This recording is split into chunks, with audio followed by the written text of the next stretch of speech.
thing I noticed when I was studying this was a chart in a commentary that I've used today. And this emphasizes the blessings that were associated with what we call the Beatitudes. Now, there are things you have to do to receive this, but I just wanted you to notice that in blessing form, just emphasis on blessings. Being citizens in the kingdom of heaven, receiving comfort, inheriting the earth, being filled or satisfied with righteousness, receiving mercy, seeing God, called sons of God, being in the kingdom of heaven and having a reward in heaven. So when you think of it that way, certainly there are things that you have to do to receive those kind of blessings. But I really like the way that chart emphasized, what do we get out of taking on those characteristics? And again, as we've emphasized, or as Lorenzo emphasized as he was teaching, it's not just, as I mentioned the other night, doing one and I punched my ticket to heaven because I'm a peacemaker. No, it is the summation of all of these things, or all of the characteristics that we're supposed to embody as Christians that God expects us to do. So I thought that was a good chart. And again, I think everything sort of builds, in a lot of ways, builds on that opening dialogue that Jesus had in which he discussed those characteristics. So now let's turn over to Matthew 5. We read the Beatitudes the other night. I'll back up. I won't read the Beatitudes again, but I'm going to back up to verse 13, and then we're going to go all the way into verse 20. And as we studied the other night, verse 13, you are the salt of the earth, but the salt has lost its taste. How shall its saltiness be restored? It is no longer good for anything except to be thrown out and trampled under people's feet. You're the light of the world. A city set on a hill cannot be hidden, nor do people light a lamp and put it under a basket, but on a stand, and it gives light to all in the house.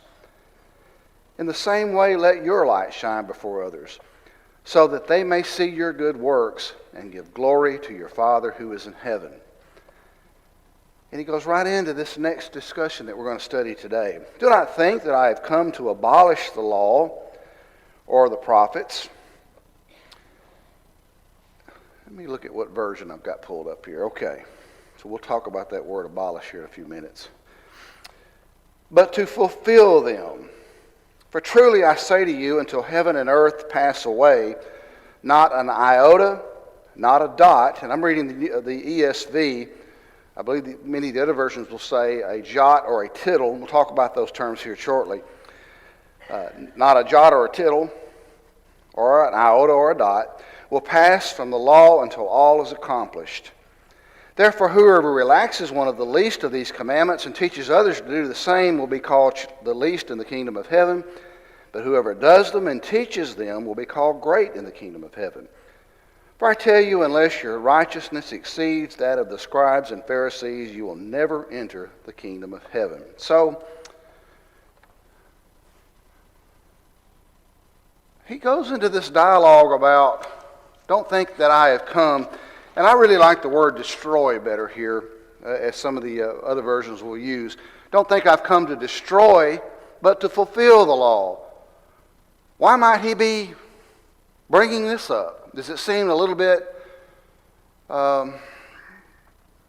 different than what he's already talked about? Seem a little different? Why do you think maybe he is launching into this? And I'm suggesting that maybe people who had observed his teaching were laying a charge against him, right? And he is addressing a charge that is laid against him. The Greek word for destroy, and again, destroy is used in, I think, most versions. And I don't know exactly how to pronounce that, but you can see it is a Greek word. Katalusia would be how I would say it, which means to destroy or demolish or dismantle. I was thinking about this when I was riding in this morning. Something just occurred to me that, you ever seen those old war pictures or maybe war newsreels where the Nazi symbol was on top of a building and they sent some sort of ammunition and just blasted it, just exploded it. I've seen that over the years many times. I think that was symbolic of their attitude towards Nazism. They were going to completely eradicate it. They were going to destroy it, take away everything it stood for. Saw a similar event when the regime of Saddam Hussein fell in Iraq. You remember they were actually pulling down statues of him to eliminate him. They came in and they took over his palace. They wanted to eradicate him. At least many of them did. I think that's the idea here, and maybe that's the idea people were taking from what Jesus was teaching with respect to the law. So he is not coming to destroy it in that sense or to demolish it in that sense. If that had been the case, consider all of the examples we have from the Old Testament and the New, the type and antitype, things that were symbolic in the Old Testament of things that were to come as God revealed those things. To destroy the law would eliminate those, right? But Jesus instead came to fulfill what the law pointed to. Let's keep going here. I wish that TV was like 2 times as big as it is now. I might could read. I know what the words are, and I can kind of see them, but anyway. I don't know why I just said that, but anyway.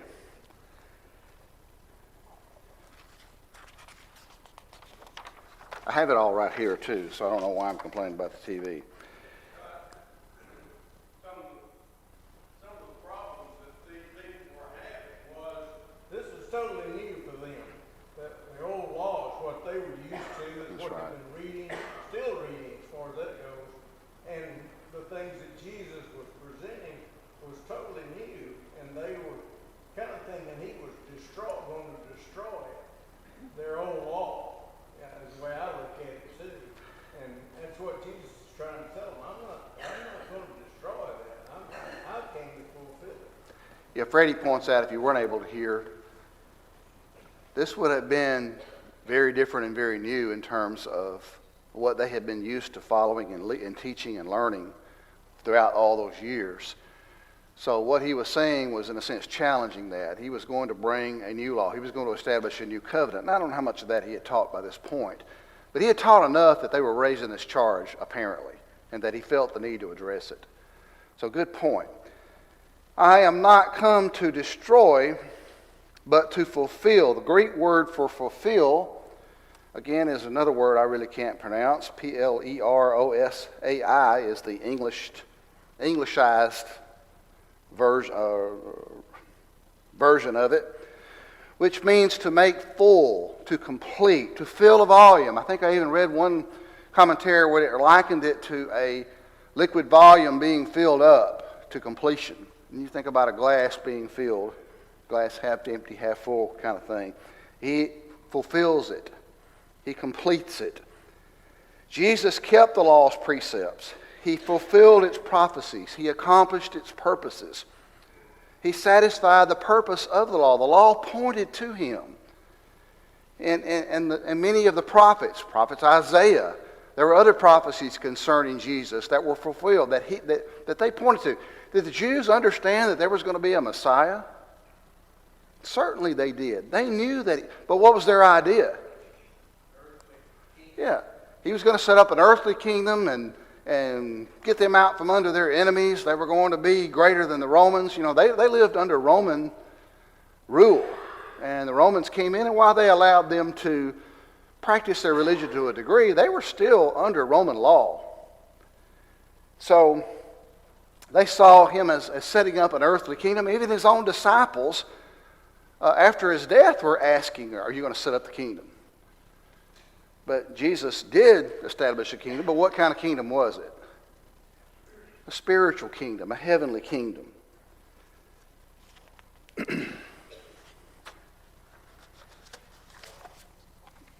Brent?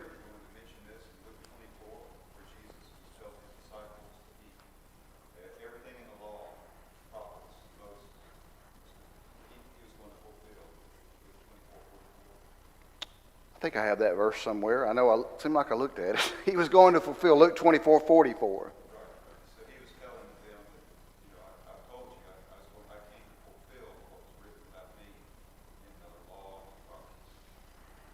So Brent points out the passage in Luke 24:44 where Jesus he tells his disciples that he is going to fulfill what was written about him in the law of the prophets. I know I looked at that verse, but maybe I should have put it in here and didn't.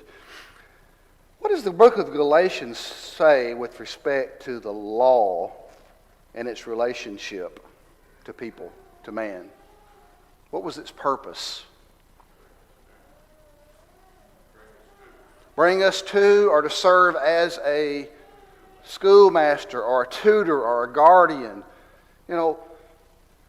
Schoolmaster, someone who's in charge of a school, someone who is a guardian. They have a responsibility to take care of the people over whom they are entrusted, right? With whom they're entrusted, to get them from here to here, in a sense, to bring them to a point. But he was in no way an adversary to the law.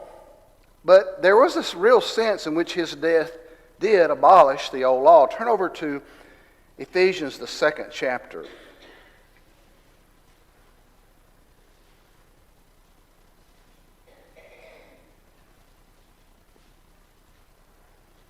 I'm looking at verses 14 and 15. I think this is in the context of Jews and Gentiles, right? And he says in verse 14, "For he himself is our peace, who has made us both one and has broken down in his flesh the dividing wall of hostility." There was a difference between Jews and Gentiles under the old law. Jesus is taking that away. Verse 15 is the one I want to notice. "By abolishing the law of commandments expressed in ordinances, that he might create him in himself one new man in place of the two, so taking place. And he might reconcile us both to God in one body through the cross, thereby killing the hostility." Now, of course, this is in the context, again, of Gentile and Jew. But he says here that he abolishes that law.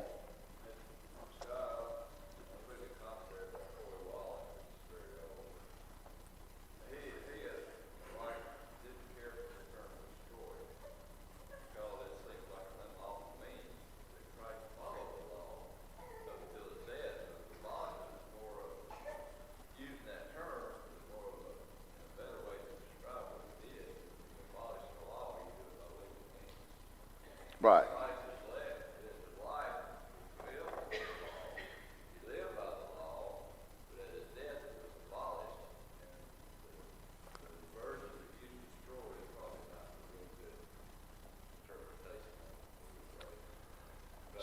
So Mike points out the difference between abolish and destroy, and even mentioned Foy Wallace, I think would be known to some people from years in past, who was, at least at one time, highly respected, I think, in terms of what we would appreciate. I think he, later on, maybe have gone off a little bit. But I was trying to think of an analogy. Let's say you're building a road or you're constructing a road right out here on Highway 31. And they are redoing that road. And they'll put up barricades and signs and slow people down. Well, that is enforced. That is to get us to a point, because they are working on that road. They are repaving it, right? And once it is paved, those limitations will be taken away. The speed limits will be raised. I believe it's a lowered speed limit out there now. I mean, those are laws that are to be obeyed. A construction zone, slow down to 50 or whatever on the interstate. Well, that's to help get us to a point where we can use the road as it's intended, and the roads will be raised. The speed limit will be raised, so that limitation, the laws that limit us, will be abolished. Doesn't mean they weren't in force up to a point, but they will be abolished, and they help get us to a point to where we can go faster. Does that make sense? Brent? Say that the old law was going to be archived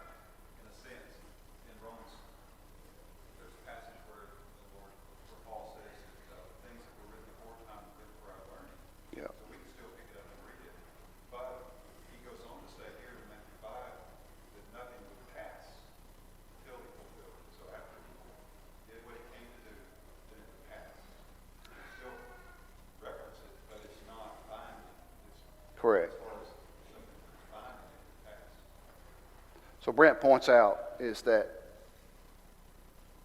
and my mind just went blank, Brent.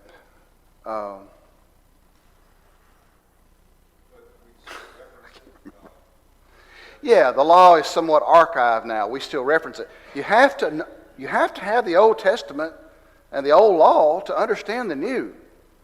Because things in the new are not going to make sense because it's built upon the old, right? So we still do reference it and use it. Think about the allegory of Sarah and Hagar. The point I'm trying to make here is that, and there's a reason I have in this, because I'll just go ahead and bring up this point now. In a debate,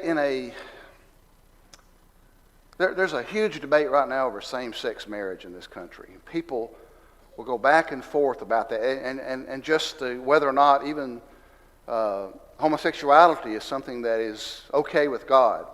And sometimes in those debates, and there are other topics, not just that, but many others.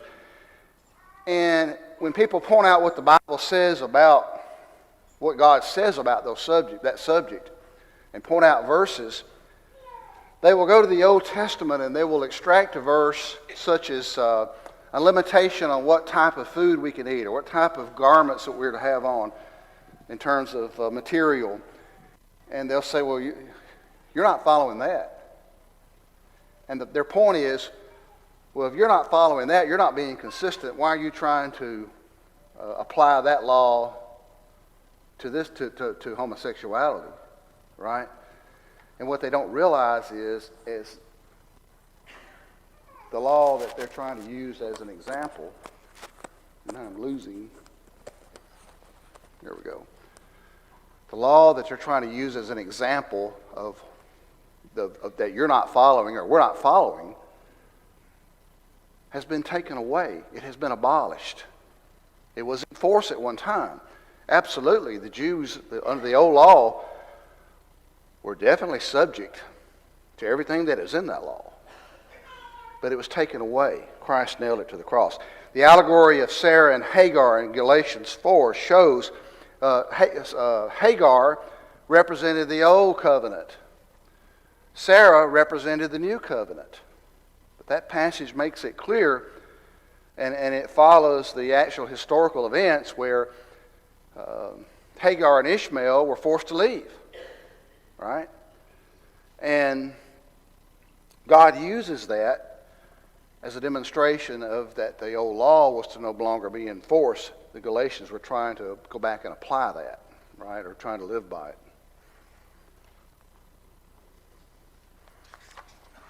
it. Verse 18. Let me go back to Matthew here.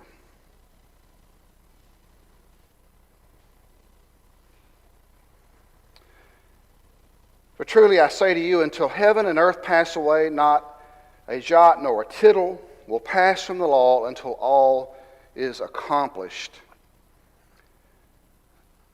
Of course, the context here is talking about the applicability of the old law, right? But it is an interesting point that Jesus mentions the fact that the heavens and earth will pass away. So don't lose that point here. There's a reference in 2 Peter where it talks about the destruction of the earth. How is the earth going to be destroyed? What does the Bible tell us? Yeah, by fire, with fervent heat. And the earth and all its elements will melt away and be destroyed. This earth is not permanent.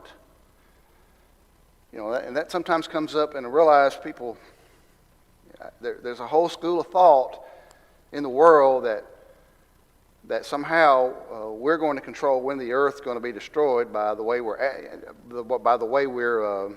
this is in the context of global warming. And I'm not saying we should trash the environment and we should not be cautious of clean water and clean air and things like that. I think those are good. We're to be good stewards.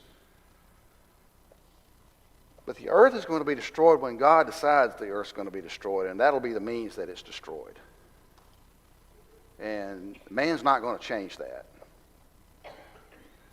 Again, I don't want to get off on that because it's a different topic. I think, some of you may have different ideas here, I think he's adding emphasis to his point when he says not one jot or one tittle, we'll talk about what those two terms mean here in a minute, shall pass until all was fulfilled. Turn over to Luke, the 16th chapter.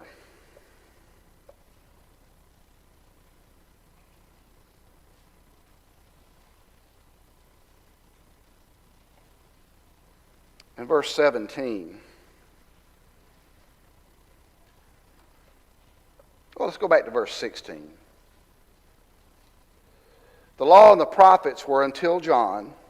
Since then, the good news of the kingdom of God is preached, and everyone forces his way into it. But it is easier for heaven and earth to pass away than for one dot of the law to become void.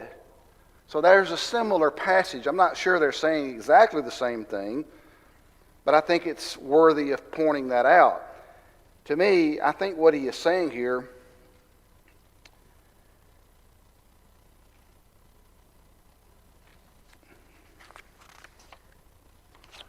let me keep going. I'll tell you what. Let me keep going here until into my next chart. I wanted to say some more about these terms. The word jot in Hebrew is the word yod, which there are different spellings for it. It's similar to our word iota. What is an iota? Very small amount. It's probably an indefinite term, right? But we understand it. We understand it that it is a very small term. I have got, and I went out on the internet and found, if I got a pointer here, that in Hebrew is considered to be what they believe is being referenced here, a jot or an iota. Tittle is even smaller than that. And I don't know which two Hebrew words these are, but you can see they're very similar, right? The only difference between the two is this little extension right there where I'm trying to hold the, well, I wouldn't be much of a marksman, would I? Trying to hold it steady right in there, and instead of being rounded, it's more perpendicular. That's a tittle. So what is his point? Nothing, not even down to the very smallest amount of the law, would be taken away until all was fulfilled. But we do know that at some point it was going to be taken away, right? It was going to be abolished. It was not going to be destroyed or rendered as worthless, but it would pass away. I think that's his point.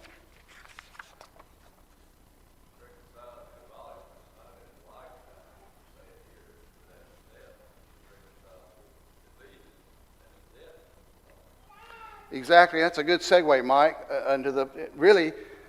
Mike's just pointing out, it was at his death it was accomplished. Jesus on the cross, well, let's go to the next chart. When he said it is finished, I think he was referencing his life and all that he came to accomplish. When he died upon the cross, he completed what had been planned since when? The foundations of the world. God knew, God planned out, even before he made the world. We can go to Genesis and read how he created the world in 6 days, and how he formed the world and how he brought about life. What did it all ultimately point to? What did he know was going to happen, even when he started creation, before he started creation? That he was ultimately going to bring Christ into the world, and that we would be called sons of his, children of his, and how we would demonstrate that, how we would embody that. He knew how that was all going to work out, even before he created the world.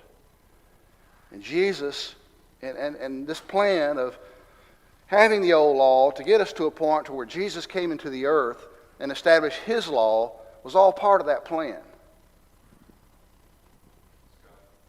Brent?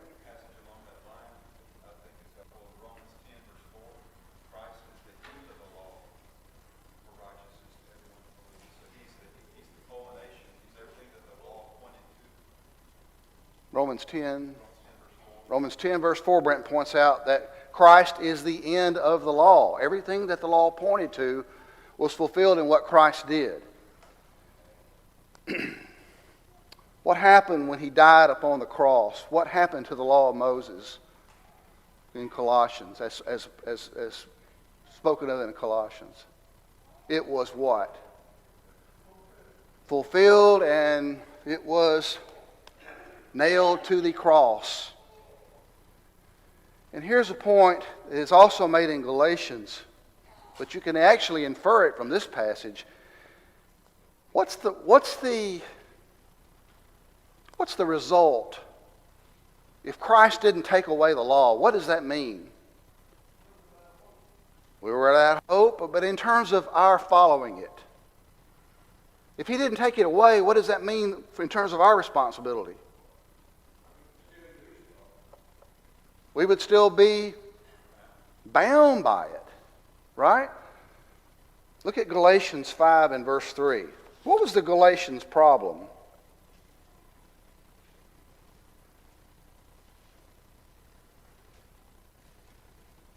What was Paul's concern with the Galatians?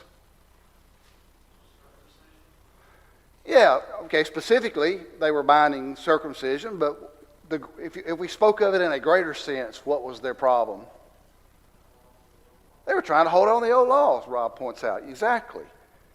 Well, look at verse 3 of chapter 5.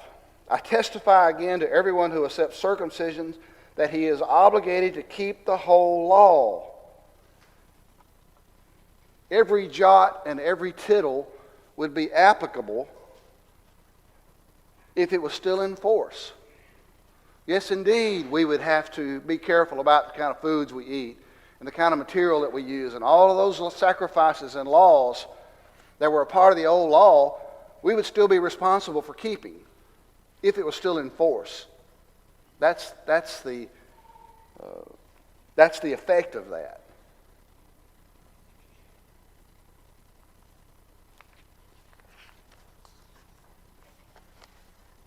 Verse 19. And this was the passage that I probably had the most trouble with, that I'm going to rely upon Lorenzo,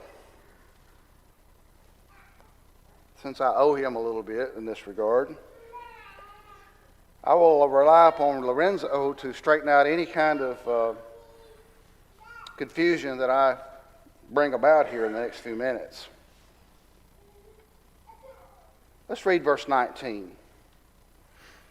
Therefore, whoever relaxes one of the least of these commandments and teaches others to do the same will be called least in the kingdom of heaven.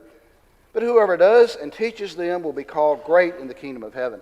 I have to tell you, I scratched my head a little bit with this one, and I went to various sources that I felt were trustworthy sources. And I'm going to present what I think makes the best sense to me. Maybe some of you will have differences here, and we'll certainly welcome your viewpoints. Don't forget about the fact that Christ seems to be answering a charge, right, about the old law and his attitude towards it. I think that helps with this context.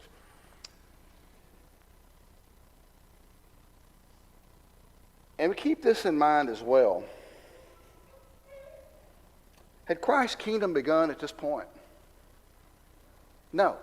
It was going to begin ultimately with his death, and then, of course, the specific terms of it would be rolled out beginning with the day of Pentecost. But it hasn't begun yet.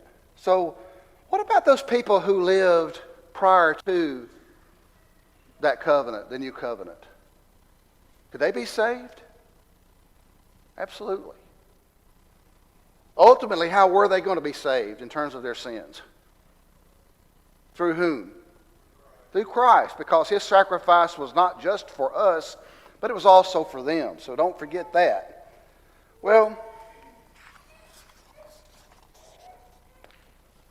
and I've got a couple of charts that will talk to that a little bit. Can you see those okay? Is the font big enough for people in the back? As we just pointed out, Jesus' death was redemption not only for those under the second covenant, but also the first. Jesus in John is teaching the kingdom is at hand.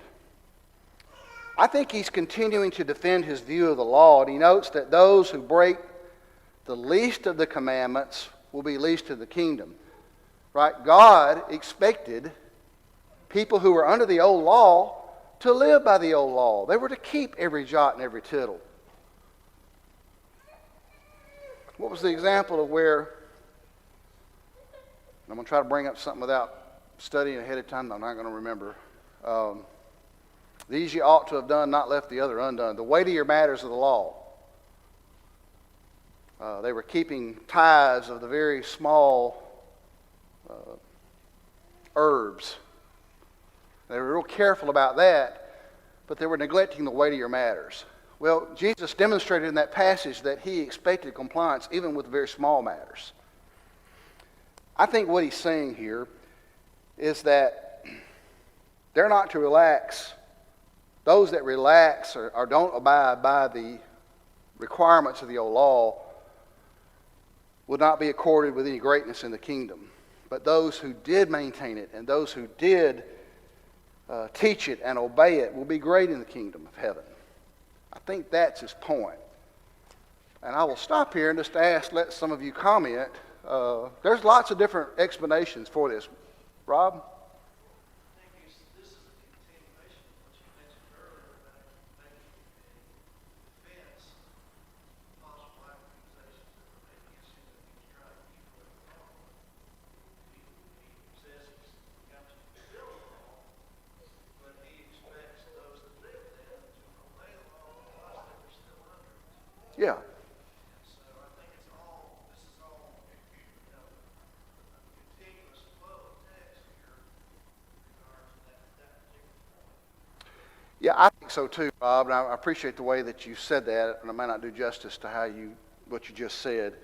But Rob pointed out that he believes that this is a continuation of Jesus' defense against that charge or what seemed to be a charge, that he was going to destroy the law. Instead, he was there to fulfill the law, but there would be those who were still subject to the law, and he still believed that the law should be followed.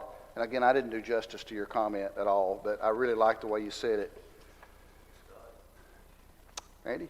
One of the things that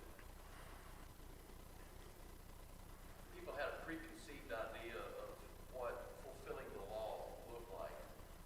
And this thing's broken down in chapters and verses, which when it was originally written wasn't. Yeah. And verse 20 after that kind of ties all of this together, because he says, even if your righteousness, it's got to surpass the scribes and the Pharisees, which that was everybody's preconceived idea of what religion looked like. These are supposed to be the elites, and yours is going to have to surpass this. And what he was telling them was, I didn't come to take this law away. I came to fulfill it, and I came to show you what it was supposed to look like from the beginning. This is what it was. Your preconceived idea was wrong. This is what fulfillment really looks like. And yours is going to have to surpass the scribes and the Pharisees if you're going to come close. So, and I won't do justice to your comments either, Andy, but I really appreciate what you just said, and that's a good segue into our next passage. He tells them, because they had what had they learned about religion? Who were the religious leaders? Scribes and Pharisees. So if you thought of somebody who really followed the law, and it was somebody you ought to strive to be like, who would you look to? Scribes and Pharisees. Well, what was their obedience to the law really like? It was very lacking, right? Very, very lacking. It never really embodied what God intended to be in terms of following Him. It was very external. Very external. And I'm really glad that you brought that up, because for one, we got to cover the next verse, but it's a great segue into what he just says. Unless your righteousness exceeds that of the scribes and Pharisees, you will never enter the kingdom of heaven.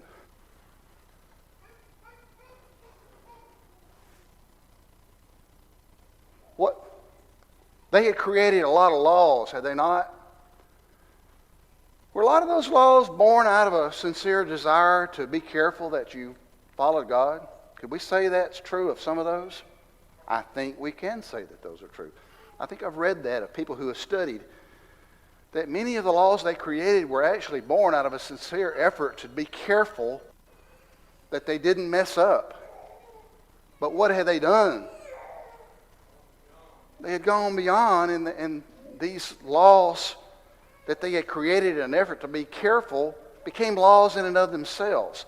And they became much external. They were very external. They would lay heavy burdens on others, but they wouldn't follow them themselves.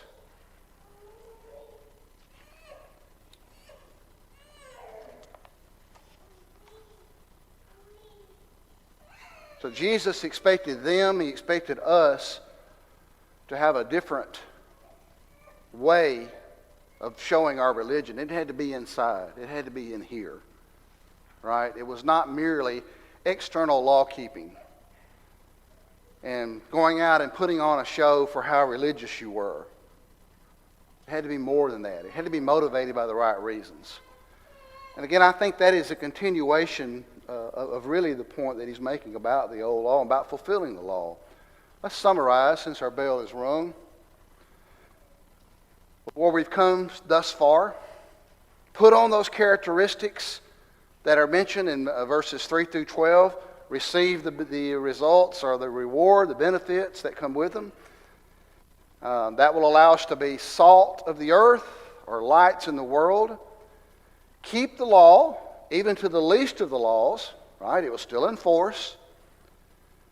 Don't practice religion like that of the Pharisees, giving this impression of holiness, but let it be a real religion that comes out of our hearts. And our first bell's rung. Any last second comment?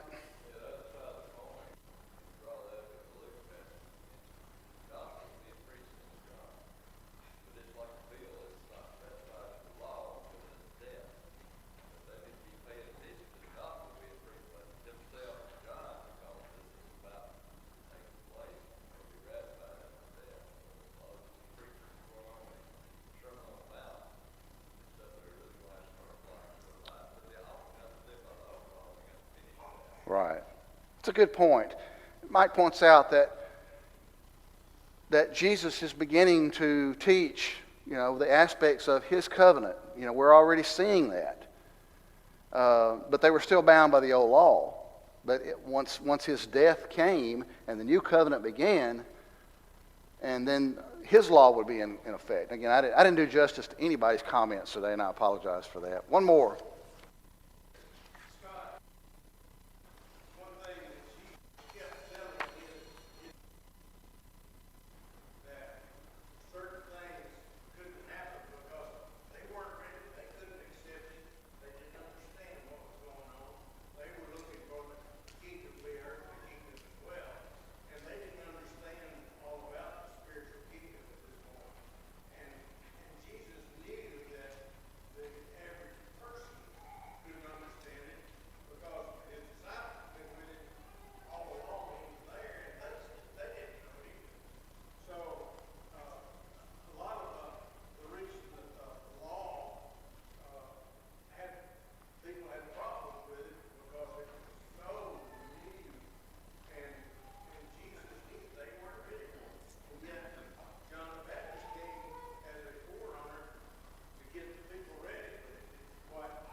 And I won't do justice to your comment either, Freddie, but again, he is mentioning the fact that this was new, this was different, there had to be a preparation made, that they weren't quite ready to receive all of it.